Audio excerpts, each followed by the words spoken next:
Hey, NorCal Carters, this is Jason. It is September 9th, 2024, and tonight we have the NCK Road Racing Special. We're going to talk about the West Coast Grand Prix taking place in October, so it's actually just about 4 weeks away. So, Todd Cameron, yes, we are live.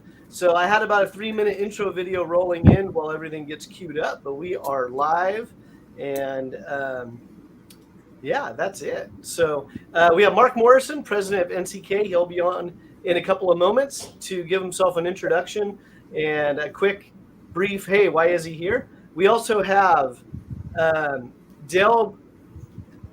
I don't know why I have a hard time with his last name.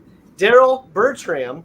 He's one of the class sponsors for the West Coast GP, Australian American Racing, and he's going to talk about that a little bit. We also have Jason Lapointe. He's representing the Daytona 190 project, and they are also a class sponsor. And we also have, not on the show tonight, he wasn't able to make it, but an East Coast driver, Blaine Arup. He is also a class sponsor. So we still have some sponsorships open for the remaining classes and other opportunities. So if you're interested, reach out to myself or Mark. But with that being said, let's see here. Bring up Mark. So Mark, give me a thumbs up if you're ready. The mic is yours. The mic is mine. Hello, everybody. I'm Mark Morrison, president of Northern California Carters, and I am the promoter and host and NCK host of the West Coast Karting Grand Prix at Laguna this year.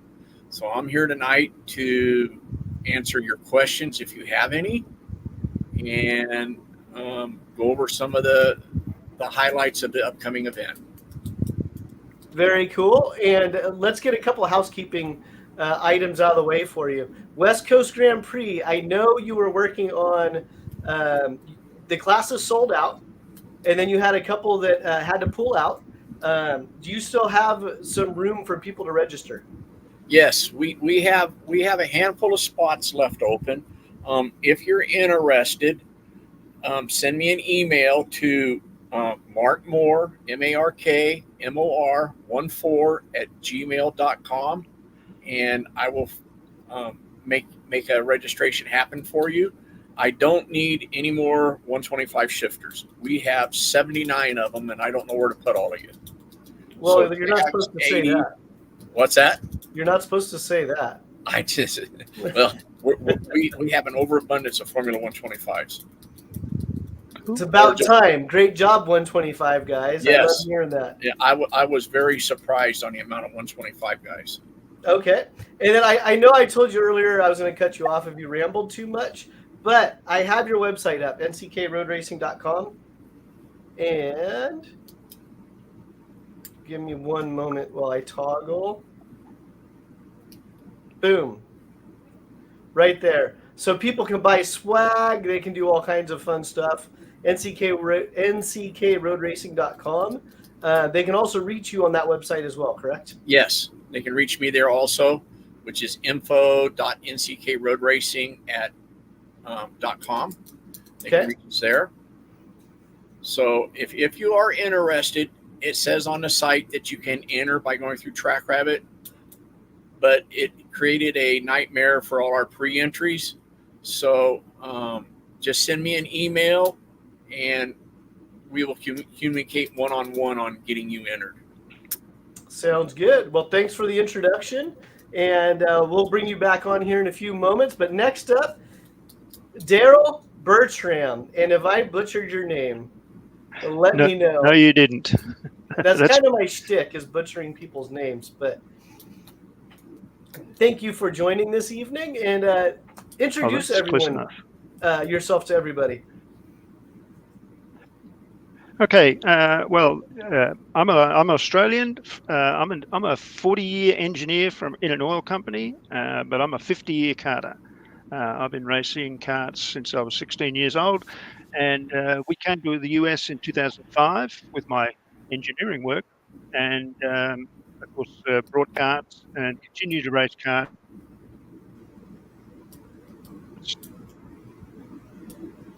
And we're Australian American Racing.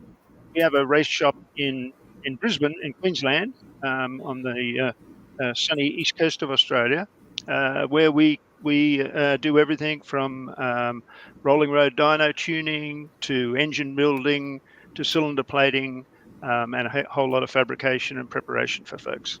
And I'm happy to say that we're a sponsor at the NCK meeting coming up, and we're really looking forward to. Last time I raced there was, I guess, the last time anyone in a kart raced there, back in 2011 at the Grand Am support race. So it's going to be great. Looking forward to it all. Very cool. Then thank you for joining us tonight, and we'll bring you back on in a few moments, and we'll jump into the conversation. And thank you for the support of the West Coast Grand Prix. My pleasure. All right, Jason Lapointe, last but not least. Okay. Oh, you even got the right shirt on. Oh, sure. Man, you're right. Okay, we're going to have to hit you twice for sponsorship. So yeah, I'm doubling it up tonight. Yeah. So yeah, I'm here. Oh, wrong side. Boom. Representing my new 4Z190 project. But who am I? I'm a has-been go-kart racer, and then a developer of a new 4-stroke shifter kart package that has been road racing now successfully in the Midwest and doing very well nationwide. And I got a new package that we're going to debut at Laguna Seca, and a lot of the country, the 206 is very fast, or the 206 is a big class for road racing, just not on the West Coast. And a lot of those guys just got a little bored or wanted to go faster, and this thing is, similar to an 80cc shifter. And so they started running these, and some people have run them for a couple seasons now without even changing the spark plug. So there's some good stuff there. But yeah, I wanted to support Laguna. My last time, well, I was there in '83 at the IKF Nationals. I was 5, but I was there. And my dad raced, and I remember watching Scotty Pruitt coming down the hill, and I remember, and I was around for a lot of road racing for a number of years, including Sears Point in '87, and all the different ones. I mean, we traveled around as a family. My mom raced, my dad raced, but yeah, since then, I took a hiatus from karting, came back, and when I assumed the Track Magic brand and started sponsoring some drivers like Kyle Wick and Cole Shade and Oliver Askew and a bunch of guys with the GFC team. And then as that kind of, Gary and I decided that, he was going to run his own program. I got into this 4-stroke shifter thing, and the 4-stroke shifter thing, I just built for myself. I thought it'd be fun to go out and drive around in something that wasn't going to abuse my body like a 125 on the sprint track.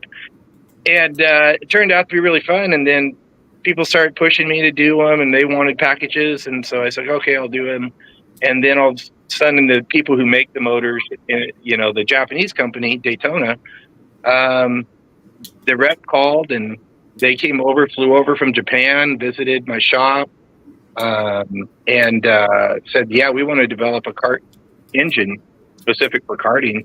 What do we need to do? And so it took a year, and I got the first production motors in June, and I've been testing them ever since. And now I'm going to take them to Laguna Seca and see how they do. And hopefully people will have something else that they can drive affordably and make this sport bigger, make the pie bigger, and just get more people shifting was my goal.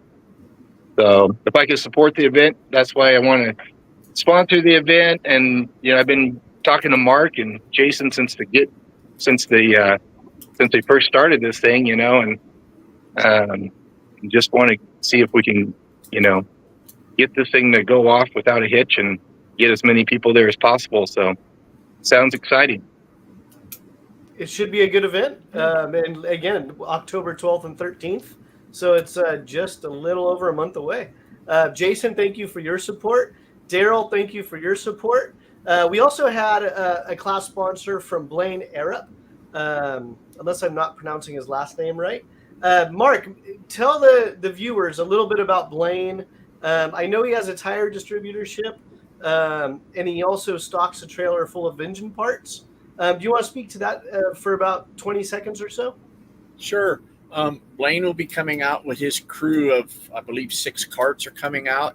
He's an MG tires dealer, and he has some consumables, but it's mainly MG tires. So he'll have them available. I'm not for sure on what his inventory will be as far as larger consumable items. He will be sponsoring the Tag Heavy class. So, and he's going to be one of the heavy hitters in that class with his group. So it'll be exciting to see these guys. I met them back in Daytona. Very cool. When I did talk to Blaine, he did say he was kind of staying away from the consumables, but he was going to have the tires, and he was going to have the common engine parts for IAME and Vortex. Okay. Cool. And Tag Heavy sponsor. Yes. Let's see here. And then we kind of glossed over it with Jason with the Daytona. So Jason's going to be the sponsor of the 80cc class as well as the 4Z190. The idea is to run them together, correct? Yes. Okay. Okay. And then Daryl. Daryl, you're sponsoring which class? 250 singles, I believe. Yes, 250 singles. Yeah, the 250 singles, the Division 3. We call it out here. We're calling it Division 3 for this race because it's all the stock moto. That's the stock moto stuff. Yep. Stock moto 250s. Yeah, and that I mean that's always been a bedrock class of the old supercarts. Yeah, and in the supercarts, that's our largest group out of the 3 classes. And then Daryl, Good. I may have missed it. What class are you running when you go to Laguna? So I'm running the 250 single special non-production engine. I run Anderson with a WeWark gas on it. Okay, yeah. So you'll run our supercart ice. Yeah, the ICE class. Division 2. But I'm really looking forward to it. I mean, last time we were there, there was a huge field of 250s. So I believe our count is roughly 24 supercarts Race total. meeting, an opportunity to. Is how many? Right, fantastic. Hey, Mark, it's how many? My last count, we are at 24 supercarts. Very cool. Nice. That's good. That's good. And what's the total count for the meeting, Mark? The total count for the meeting right now is 160. I have 7 that have dropped out. While I'm on this note, most of us know Eric Maxfield. Yes, we do. Eric has throat cancer right now, and he's not going to be able to make it to Laguna. He has a spot that it would be great if somebody would buy his spot from him so we can help Eric back out and fill in his spot and support Eric. Well, this is a real bucket list opportunity for anybody out there who's listening. Yes.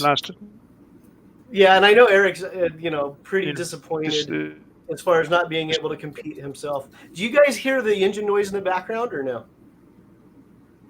Nope.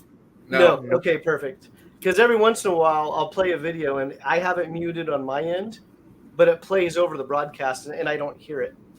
So this is a lap. I was trying to figure out who this was. It's on YouTube, and it was.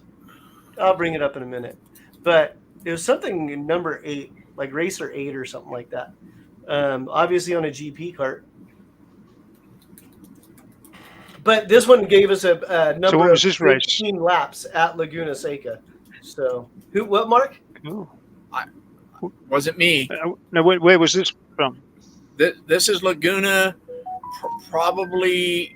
This was the last time. So this was like 17 or 18. Yeah, this would have been one of our one-day points races at Laguna. Oh, yeah, cool. actually, let's see. February 24th, 2019. Yes. So on that note, Corey Simpson chimed in. All right. Is this race going to be a yearly thing? Mark? The big answer is no, it will not be a yearly thing. It will probably be a 4 or 5 year annual thing. So the whole idea, Mark and I have talked about it over the past year or so, and Mark can expand on it, but Laguna, when they don't race it for a while, the first year is always really great. Everyone wants to do it. And then every single year, the entries drop off. And we're not going to harp on the expense of the tracks. Mark and I've covered it with pretty much every promoter out there. The tracks are just getting more and more expensive. Right. So Mark came up with, well, why don't we do Laguna one year, Sonoma the following year, maybe a Miller or Ridge or another, track people want to go to. And there's a view of the side of the track. And I think it's a great idea because I'm a racer, and if I know I have an opportunity next year to race the same track, I might let excuses get in the way and go, I'll just do it again I'll just do it next year. And it's now people are going to be kind of on the what's the right word, on the line to register and get their equipment ready to go make this race happen. Well, certainly in the supercart fraternity, there's a lot of people who are very excited about this track and going back here. Yeah, it should be good. I'll be looking forward to seeing the 250s out there. Yeah, I mean, back when they raced with MotoGP, it was a really exciting time, and I had a lot of friends racing in that, and motorcycle guys really supported it, and so it'd be exciting to get back to Laguna and get these things, cruising around. I tell you, if this is the kicker for Sears Point next year, that's kind of a progression that, you get to go here, then and you're having a lot of sprint crossover for the first time in a long time, which if you remember back in the early 80s, which maybe you don't, but that was what kicked road racing into high gear, was the first time they were just like, well, they're targeting the guys with the sprint race. They said, you got to run it like this. And they all showed up, and Laguna was a big turnout for that. So, and road racing dominated for a while. So, I mean, I see a lot of guys. I talked to, John Knoll, or we were messaging online with the ADCC guys, and he basically, he's like, well, I haven't done this before, and so, I mean, you get groups like that out there, and you get numbers. I mean, you could end up with at Sears, where you're not as limited on entries, you could end up with quite a few if you get more sprint crossover. I think that's important to get people into road racing. It is. Yeah. So, and being as we're on the West Coast, premier bucket list tracks on the West Coast is 3: Laguna, Sonoma, Miller Motorsports. After that, there's all the other tracks are fantastic, but they just do not draw a large contingent of drivers from the Western United States. So that's our goal right now, is to move every year to a bucket list track, and then the community, rotates drivers so often. So when Laguna comes back up, maybe in 4 years, it'll be another big bucket list track for everybody to run. Yeah. Mm-hmm. I'm looking forward. I'm looking forward to see how this whole idea pans out over the next couple of years. Real quickly, talking about sprint racers versus road racing, Daryl, I don't know much about your background. Do you have a sprint kart experience? Oh yeah. I guess I started karting as a junior, about 15 years old, in sprint back in Brisbane in Australia. Race sprint. I guess since you're into road racing, I was actually part of the formation of the Queensland Road Race Kart Club, which is now the Queensland Super Kart Club, and ran a 250 Bull Taco road race kart back then. Had a little retirement when family life got in the way. I got back into it in 1987, so I raced sprint in '87, and then got into road racing around that 2005 time when I came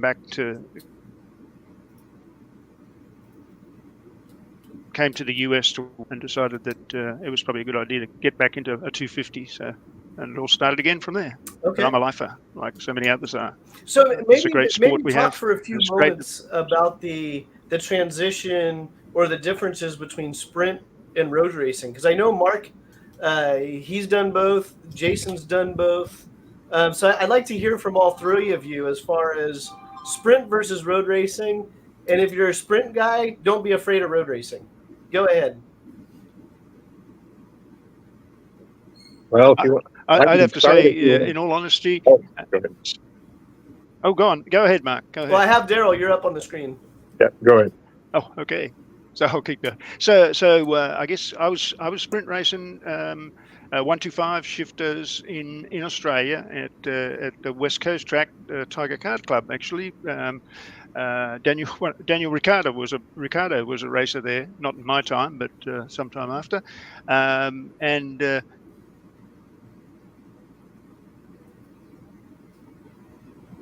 To come in 125s in sprint, and so I was I found like that the road racing was a better pace, shall we say, overall for racing for me. I mean, it's still a technical driving thing, but it's pretty straightforward really to get from sprint to road racing. You just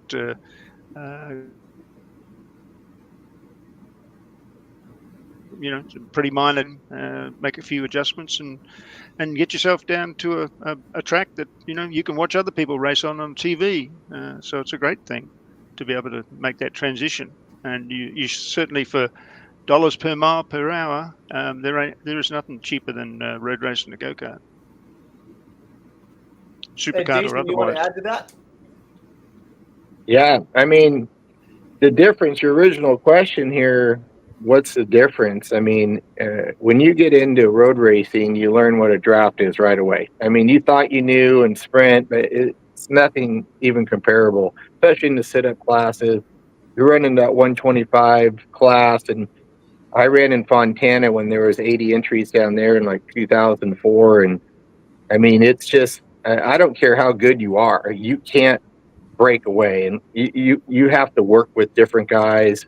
You got to move through the pack, and you could get yourself up the front with so much talent, but that means nothing towards the end of the race when it becomes a, strategic, draft fest. And so, I mean, those classes, those are huge. I mean, the super carts, which my dad did for years, I watched tons of, the 250 class and, singles and twins and stuff. And, they're so fast. I mean, they'd have good races and stuff, but it's not like the sprint classes with the drafting. They're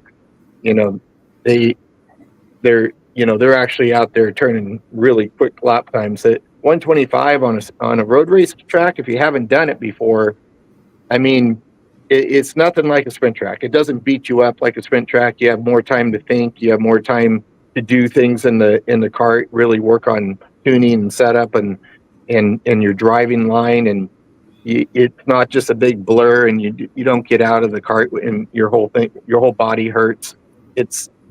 You can do it longer and it's easier, and throughout the day you don't get as much track time like sprint racing. They try to beat you up before you ever get to the event. They're like, oh, it's a whole test day and you're out there doing session after session.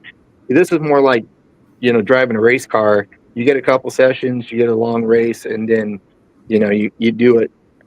So, I mean, for those who are on the fence about coming out and the sprint race, you should come out and just see what it's about, because it's a different animal, and you can do it for a long time, and you can be competitive, and you can use your knowledge and your wisdom and everything you learned in sprint racing and stuff for years, and apply it to this and go out and be competitive, and versus just youth and raw talent is concerned. I mean, you still need it, but the knowledge and the wisdom really come into play. So I think that, it'd be nice to see more people just come out and just experience it.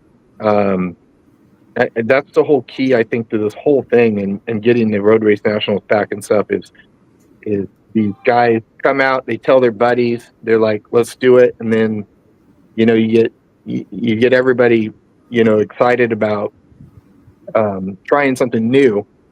And as far as setup and all that stuff, I mean, there's little things you can do that are different on a sprint track. I mean, the steering, if you haven't done it in road racing, is just you just breathe on the steering wheel and you're turning. I mean, you're not turning it, you're not moving the wheel a ton, you're not, it's not the same as sprint racing in that aspect. I mean, it's all about smooth, perfect line, letting the car do a perfect drift, and it's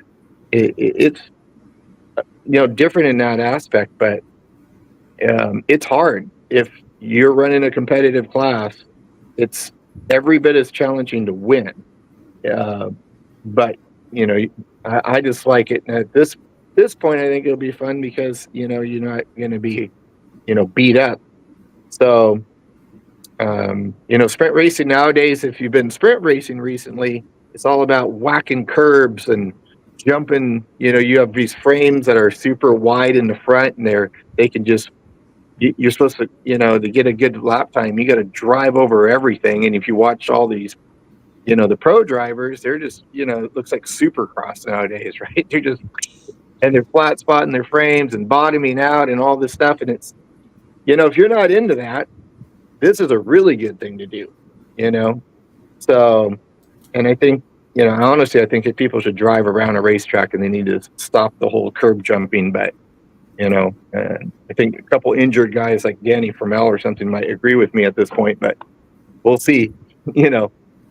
But yeah, I think the sprint guys and get a bunch of crossovers in, come out and see what it feels like. It feels like you're doing 200 miles an hour when you're probably not even doing 100. I know a lot of people claim they're doing 250 speeds and stuff, but really you're 125s, maybe Laguna, we used to do like 100 miles an hour in a 125. Laguna, it's got uphill straightaway and uphill back straight. So, you're not quite getting as much top speed as some of those other tracks like that have long downhill straights or super long straightaways with a draft. But I mean, it still feels like you're hauling butt the whole time. When you're first time you ever road race, you feel like you're hauling butt.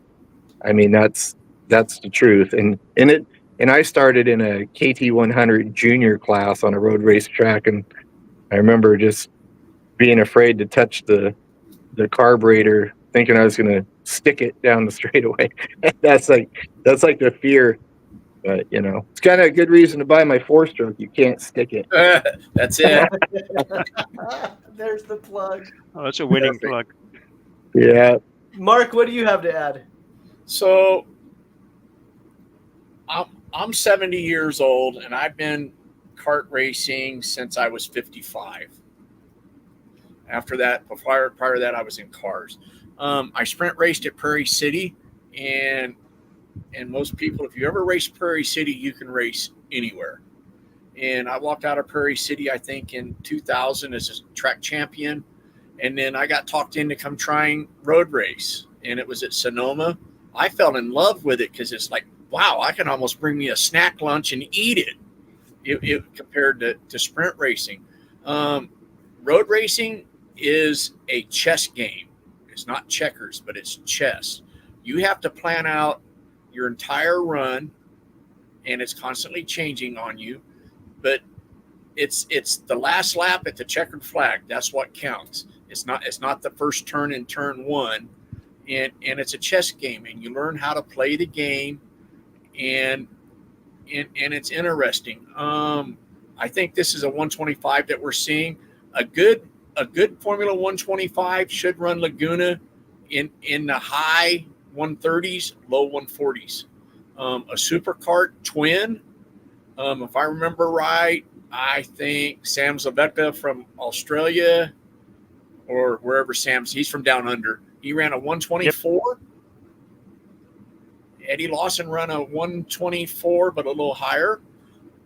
In a twin, a single cylinder supercart should run in the 131, 132 range. And speed wise, like Jason said, this Laguna is uphill. It's not a high speed track. So 125s will probably see 100, maybe 105. A supercart might see 115 because it is all uphill. And for those, there's an old saying, if you haven't gone off in a corkscrew, you will. So, and a corkscrew is one of them challenging turns that you have to turn before you actually see the turn. You have to anticipate the turn. And I'm sure it's the same way in the sprint tracks, but you're coming into the corkscrew at speeds of anywhere, depending on the cart, 50 to 80 miles an hour, and you're turning left. And then you're making a right turn and you're back on it again downhill. So it has its challenges, but like I said, it's a chess game, and I enjoy it. It's relaxing. It's not as physical on your body. And then depending on the tracks, Thunder Hill's 3 miles. You have time to relax and catch your breath. Laguna, you can catch your breath coming out of 11 up through 1, and then you can catch your breath from 5 to 6. After that, you're busy again. So it's but it's fun. You also get, depending on the amount of time, we're going to run 20 to 25 minute laps. If you're running sub 2 second laps, you're going to run a 20 to 24 mile race every time you go out. You'd have to spend 2 weekends at a sprint track to even get close to that amount of miles put on it, on a vehicle. Tire wear is not as critical, but depending on your setup, you will use tires.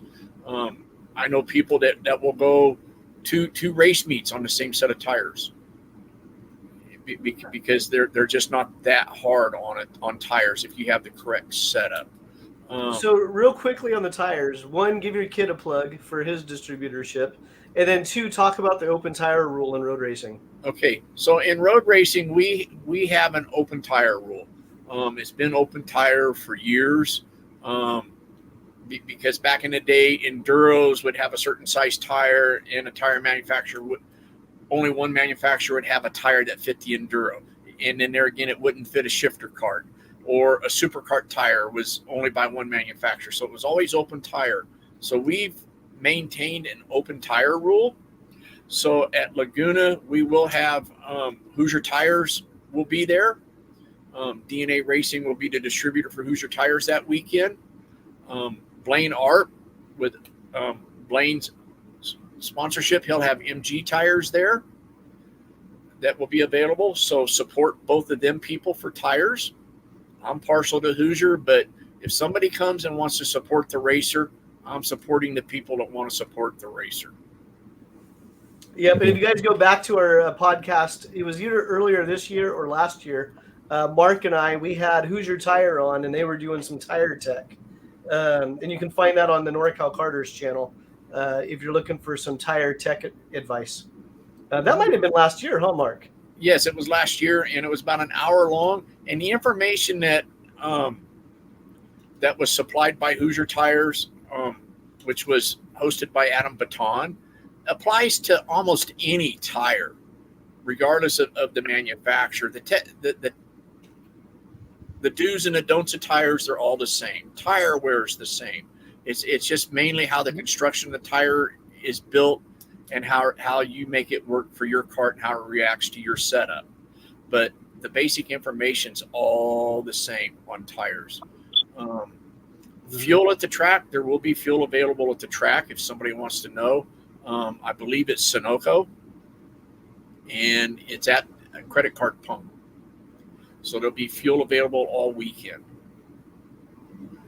Hey, Mark, do you have to run the same set of tires both days, or is it just... No, if you want to put a tire on every time you go out, that's your choice. There you go. it's like I said, it's open tire. So if you want to put a new set on every time you go out and you got a deep wallet, go for it. Are there any garages available to rent at Laguna? There is no more garages available. They're all gone. No more garages. No, all the garages are gone. So they're gone. Basically, we have 160 entries. We're still going to. We're short 7, so that's 153. But basically, we have 160 entries. I can go to 180 if there's enough interest to move it to 180, and I have to pay a premium for that. So, but we can go to 180, and I can put 45 carts on the track at any one time. Noise for Laguna.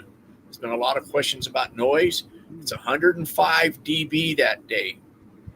If anybody goes over 105 dB, they need to be sent home.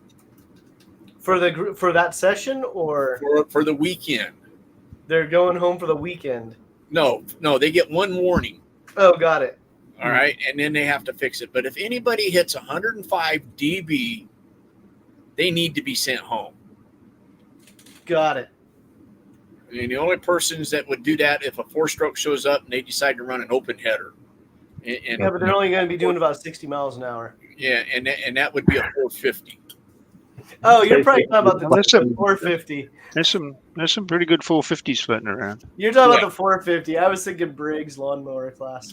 No, the three of you are going to have to. The three of you are going to have to carry this for a few moments while I figure out what's going on with my camera. Okay, so I'm looking forward to seeing your 4-strokes come out because I'm kind of intrigued with your setup. I'm just building the first customers right now. I'm delivering it this weekend. So if you look, it's got a hour meter by Daytona built onto it. It's got the Nibby 34 PWK carburetor with an adjustable power jet. So you can tune it while you're driving just in case you screwed up. And then it's completely self-contained. Got a slipper clutch in it, so when you downshift, you don't have too much compression. Magnetic drain plug, internal oil filter, O-ring side cover, O-ring valve cover, roller rocker head. You can adjust the valves. You can pull off the valve cover. It's O-ring. It's got 4 ignition curves built into it. You can select depending if you want more bottom end or top end. It's got 3 rev limiter settings, and so you can go from 11.5 up to 12.9. It won't turn 12.9 without, in a stock form with stock valves and no head porting or anything. But yeah, they're making them about 27, 28 horse, 17 foot-pounds of torque. And who's your drivers coming for Laguna? Right now, Oaks. Yeah, so no, Josh and Jackie Oates that run the kart triad series and stuff. They just ran Hallett with theirs, but they couldn't come. So I've got some replacement drivers now. Okay. So I've got Oliver Rowan coming. He used to race Factory Truck Magic with me back in the day. Excellent shifter kart driver. Also road race with me back when we were doing that too. And then I got Chase Earl. He used to run with CMC up in the Northwest, and has been helping me with these carts since I started. And he's riding down with me. I got David Odenthal, who makes these beautiful motor mounts for this package. If you're not familiar with Odenthal's products, he makes this beautiful motor mounts and the oil cooler mounts. And basically completed this package off with just, high quality stuff. And just a shout out to David and stuff. His father, Keith Odenthal, that been around karting forever, just passed away, and I just found out today, and so my heart goes out to all the Odenthals, Joey and David and Alex and all the family. because Keith was a legend in karting, and the Odenthal, the clan that used to come to the track, they were quite the duo, but he just passed away. So Keith Odenthal, if nobody knew him on this thing, I mean, he was popular and racing, and he'll never be forgotten. He's a great guy, and I'm kind of upset about it, but when you have a father that you race with for years and stuff, it hit home pretty hard. So, but yeah, anyway, so you had to, get back on the topic here. That the Odenthal guys have been supporting this deal, and we're almost 4 years in. We didn't rush this deal at all. We made multiple prototypes of everything. I've been through 4 or 5 versions of the engine. I've been testing it nonstop. I ran as many as 30 to 40 guys through these carts on a weekend. If it was something messed up, we are either fixed it, addressed it, and it's not being rushed to market. And it's being pushed by the people that are already running them to keep going. It's not something that I'm an importer trying to make money on this deal and I need a new class. I really need this like a hole in the head. It's like a lot of work. I'm not going to make a dime off this, but if it can help karting, I'm just going to keep going with it and see if we can get more people racing and stuff, and staying in a budget it's good to go. But yeah, I've been around karting long enough to watch people push whatever the hell they're trying to sell, and then they try to make a class out of it and stuff. I mean, or force organizations and bribe, cheat, and steal to get their stuff in, and that wasn't the case here. I think that people want something good that's reliable, that's at a 206 budget, but goes faster and you can ship. I mean, it's like, that's where I'm at with it. So hopefully this will be a fun event to showcase it. You guys get to see it, and if they all blow up, I guess I just got to work harder. I guess so. In the traditional enduro laydown kind of classes, those guys are always keen and fun. We've got a handful of enduros coming, but not compared to how they draw them at Daytona and Mid Ohio. I think we only maybe have a half a dozen enduro carts coming. All right. And they're a bunch of old guys out of LA. Oh, right. Okay. But cool. We will have some enduro carts. Like I said earlier, the formula, the 125 shifter carts is the largest group. Then shifter or super carts and tags are the 2 second largest groups. And then we have a handful of 80s. We've got, we have one junior. What is it? Is it the KA 100? Mm-hmm. I believe is coming. And we have one 206 coming that I know of. What else am I?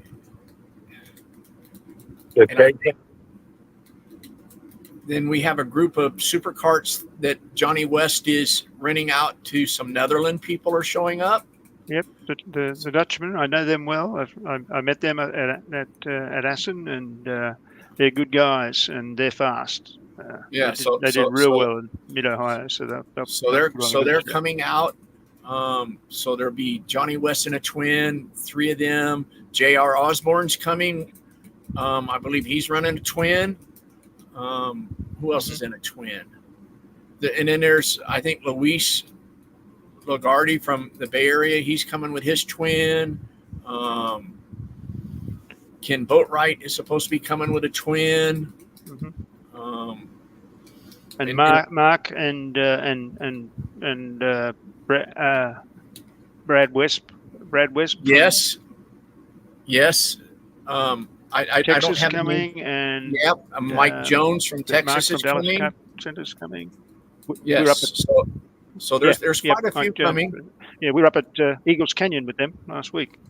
Yes, and then of course we have our own West Coast Anthony Williams in his Rotax 257 single, Right. which is going to be the top of the field to beat in the singles. Mm-hmm. Of course, that's Anthony's. To him, that's his backyard track. So he's coming on kill. Yeah, right. So Anthony there last time we were there.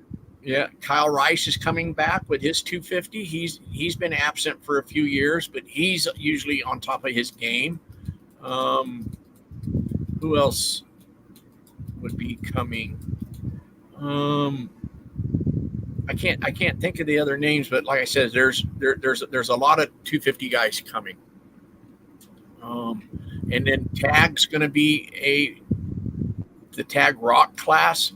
Is that particular motor package is the largest motor package for the group, so that'll be an interesting field to see. East Coast versus West Coast to see who's going to walk away with the tag title. It's going to be a who's who in there, so I put money on. It's a 50-50 shot on Blaine Art's group or a couple of our heavy tag hitters. So it's going to be a great weekend. What do we have coming? I have a video team coming that will be doing videos, not for sale, but to video the weekend. And Mark, everything's for sale. What's that? Everything's for sale. Well, I'm sure everything's for sale, but they're coming to do a lot of promo stuff for us and interviews and things like that. Jason Berry, I don't know if you guys know who he is. He will be our track announcer for the weekend. No one else was available? No, I tried. Okay. You're the only person I know that would do it for vodka or tequila. I was going to say, you don't know me then. And what other surprises do we have? So how many practice sessions? The format for Saturday is 2 practice sessions and a race, and right. each session is roughly. This is all based on clock time. It's not actual run time, but you're going to have 25-minute windows. So depending on what happens on the track, you could get all 25 minutes or you could get 15 minutes. It just depends on if we have to go clean the track up. Saturday, everybody will get one race on Saturday. Then Sunday will be a short tune-up session or just a quick motor warm-up, and then 2 races on Sunday.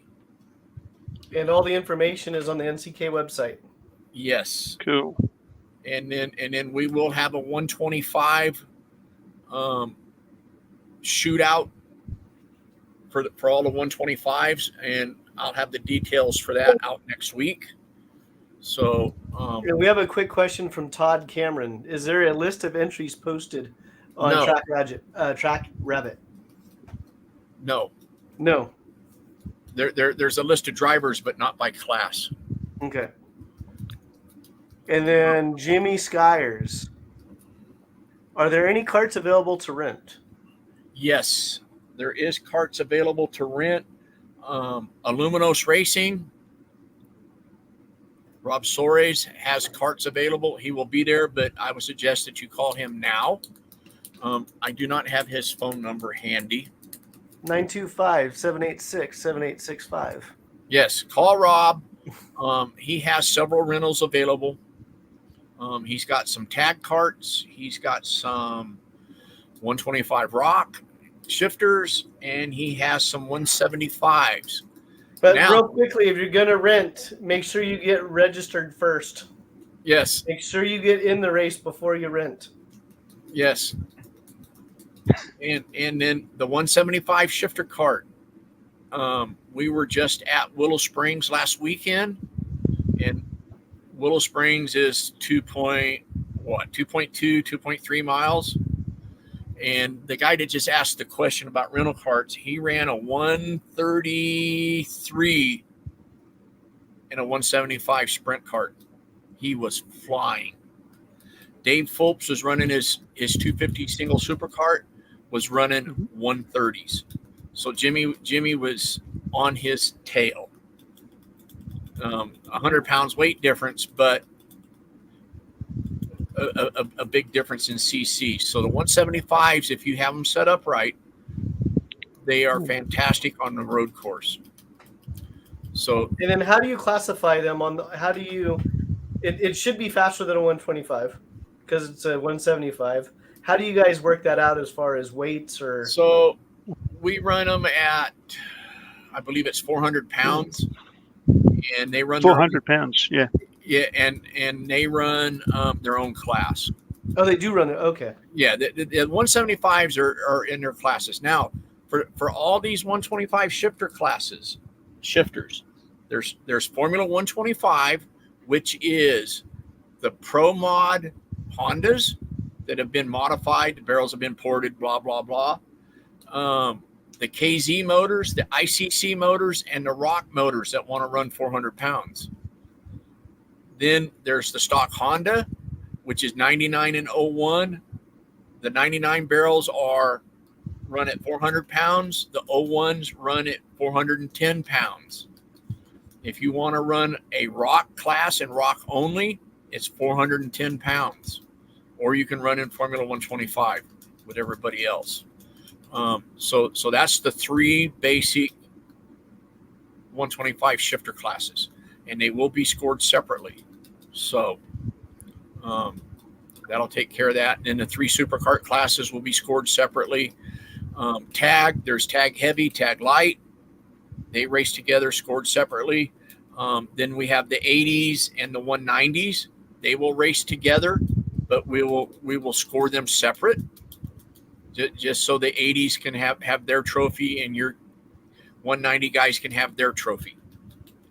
And then we're taking T-shirt and hat orders online now on our website.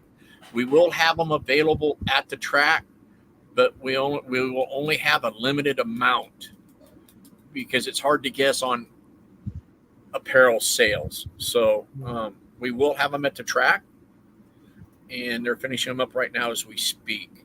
What else do we have that I don't know about?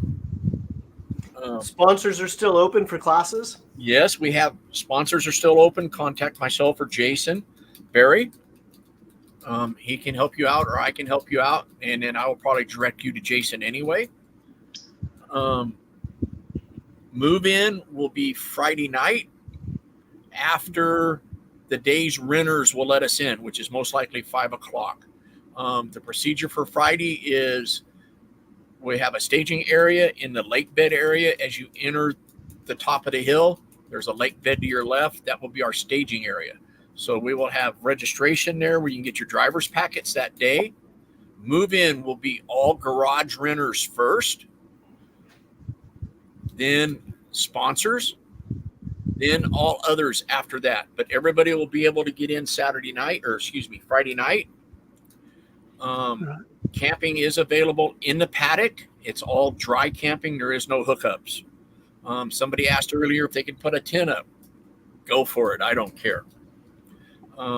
If you want to camp in the campgrounds, you have to make arrangements through Monterey Park system for that.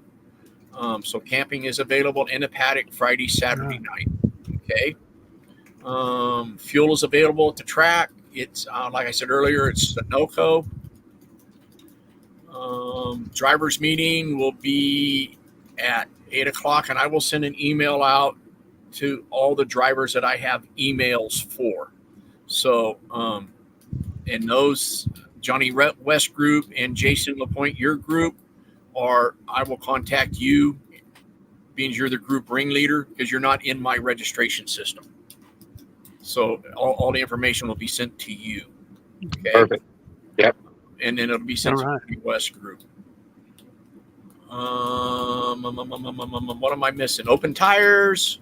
We have Blaine Arp will be there with MG tires. DNA Racing will be there with Hoosier tires. If you need Hoosier tires, usually it's best to pre-order. I don't know how many tires either one of them will have. So you might want to contact them directly for tires. And if you're not for sure who to call, send me an email. You can find us on the website. Okay. And I think that's pretty much what I need to go over. And like I said earlier, I will have the 125 shootout format posted and sent to everybody by the end of next week. I just have some final details to work out, and we're going racing at Laguna in 4 weeks. 4 weeks away. All right. Well done. Our staff, Yep. Jim White will be our race director. Most of you people know Jim White. He's been a long time racer with NCK. He's been to Daytona, superkart racer. So he will be our race director. Our scoring staff will be there. Our race control person, Terry Geiser, will be there. Brian Labonte will be our tech director. I am racing. So if there's an issue, go see the race director. That's why you have a race director. That's why I have a race director, because I'm planning on running my 250. So nice. That's my goal, is to race. So we've bring your drill bits. Bring my drill bits. Yeah, I'll need drill bits, safety wire, baling wire. We've hired a lot of staff. We're bringing in a lot of outsiders to run the race. So we're trying to make this not just a Saturday NCK race. This is going to be, as I put it, a nice circus. Nice. Right. Hey, real quick, we have Dave Morrison chiming in. For the tag heavy class and the stock moto 125 class, DNA Racing and Hoosier Tires will pick a race for the weekend. If you win on Hoosiers, we will give you a free set. Well, there you go. That's a good deal. A free plug. A free plug. Now, if we can get DNA Racing to sponsor the show, that'd be fantastic. He doesn't even sponsor his daddy. So for those that don't know, Dave Morrison is Mark's kid. And indirectly, NCK is a supporter of NorCal Carters. So there you go, Dave. And he's the NorCal family affair. Yeah, but either him or I basically give him the tire business about 5 years ago because I got tired of dealing with it. So between the two of us, we've been selling Hoosier Kart tires now for almost 25 years. Nice. So it's been a long time, but being it's everybody's open tire or the Sprint Series is on their private label tires. You know, the tire market is not a big money maker, but we're here still to support you, the racer. So thank you, DNA, for doing that. I didn't know that was happening until just now. That's right. Well, Mark, is there anything you want to wrap up your portion with? No, other than I will be sending out emails to everybody. Stay tuned. If you have any questions, call me, email me. Don't be afraid to ask. All right. I'm here to help you enjoy your weekend. And if you guys enjoy your weekend, I'm going to enjoy mine. So I'm looking forward to seeing all of you. I don't know if I'll be able to talk to all of you, but right now, a big thank you for making this event happen, because it wouldn't happen without you, the racer. And then we'll do a recap show after the event as well. We'll have the sponsors back on.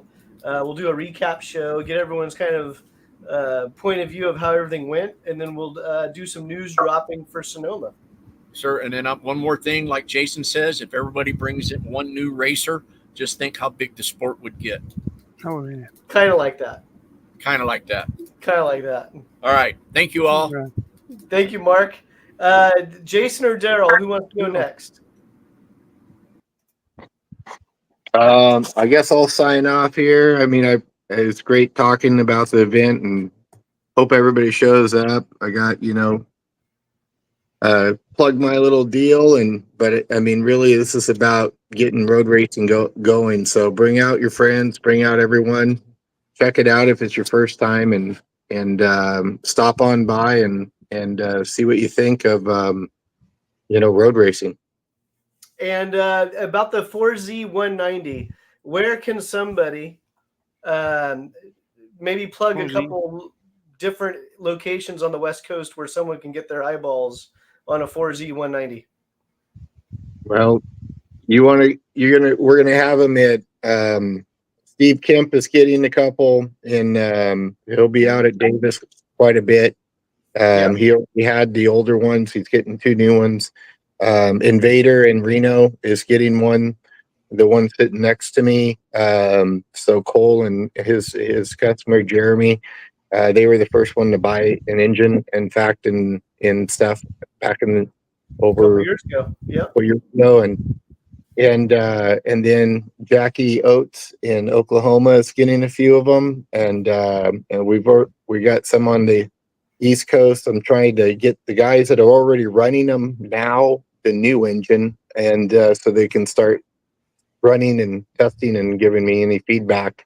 And then we're placing a big order in October, so we should have quite a few for next year. But yeah, if you want to see them, they're going to be. And of course I'm in the Northwest, so if you ever, people want to come out to Pat Sagers or any of the tracks up here, I'm always up here with the Eggers at Pat Sagers and stuff. And then a couple years ago, Jason and I did a video on the first version of the Daytona 4Z190, and that's on YouTube on the NorCal Karters channel. So if you're kind of seeing how it fit on the cart, you can find that again on NorCal Karters on the YouTube channel. Yep. Cool. Anything else? That's it, man. If you see my hat, it just says, you got to shift. And not so nice of words, but that's what I want to get people doing. Just shift, man. Let's get into something and start racing. So, yeah. But anyway, thanks, Jason. I appreciate the opportunity tonight, and I want to thank Mark for all his hard work to put this event on, because I know how hard it is for me just to get there with my few guys. I can't imagine putting this whole thing on. So, thank you so much. No problem. Thanks for joining us. And thank you for the support of the Laguna Seca. Thank you so much. All right. Talk to you guys later. Daryl. Yeah, I'll just I guess close by saying, thanks to Mark and the team at North California to give us the opportunity to race this legendary track. And I think nobody's going to get disappointed in the weekend if my past experience is anything to go by. And it sounds like it's going to be a well-organized, well-run event at a great facility. So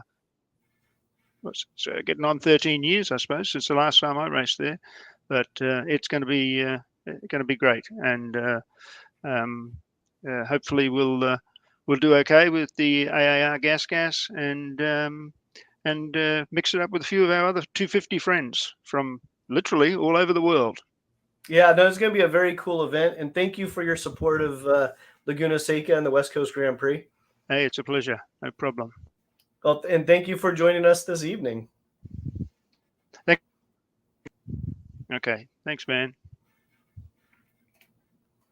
That's going to wrap up our show, and then we'll put in our other sponsor here. We have Blaine Erup, who's coming out from the East Coast.